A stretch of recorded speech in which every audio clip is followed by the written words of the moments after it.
গাজীপুর মহানগর বিএনপি এবং অঙ্গ সংগঠনের সকলের প্রতি আমাদের যে ভারপ্রাপ্ত চেয়ারম্যান সাহেবের যে নির্দেশনা সারা বাংলাদেশ ব্যাপী, সেই একই নির্দেশনা যে আমরা ঐক্যবদ্ধ থেকে ধানের শীষকে ইনশাল্লাহ আগামী জাতীয় সংসদ নির্বাচনে এই গাজীপুর 2 আসনে আমরা যে টার্গেট নিয়েছি যে বাংলাদেশের সর্বোচ্চ ভোট 1991 সালের মতো বাংলাদেশের সর্বোচ্চ ভোট এই আসন থেকে দেওয়ার জন্য ধানের শীষকে।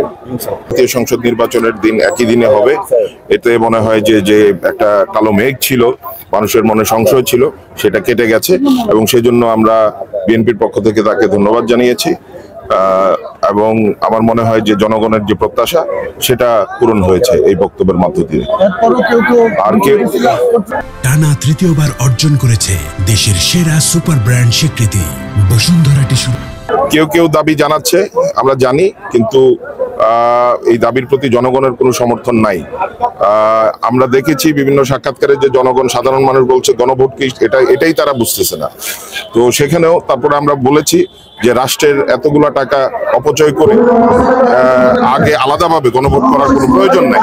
সেই জন্য আমাদের ভারপ্রাপ্ত চেয়ারম্যান তারেক রহমান বলেছেন যে এটা জাতীয় নির্বাচনের দিন একই দিনে হতে পারে, তাতে আমাদের রাষ্ট্রের অনেক হাজার কোটি টাকা বেঁচে যাবে এবং জনগণ একই সাথে জাতীয় নির্বাচনে ভোট দিবে এবং গণভোটে ভোট দিবে।